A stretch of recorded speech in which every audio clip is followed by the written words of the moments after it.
പ്രചരണ സമയം അവസാനിച്ചിരിക്കുകയാണ്. എല്ലാ ഇടതുപക്ഷ പ്രവർത്തകരുടെ വാഹനങ്ങളിലെയും മൈക്ക് അനൗൺസ്മെന്റുകൾ നിർത്തി എല്ലാ സഖാക്കളും തങ്ങളുടെ പ്രവർത്തന കേന്ദ്രങ്ങളിലേക്ക് തിരികെ പോകണമെന്ന് അറിയിക്കുകയാണ്. നമ്മുടെ ടൈം അവസാനിച്ചിരിക്കുകയാണ്.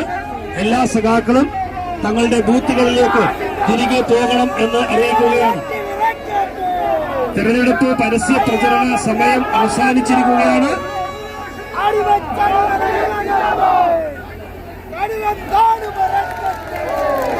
എല്ലാ സഖാക്കളും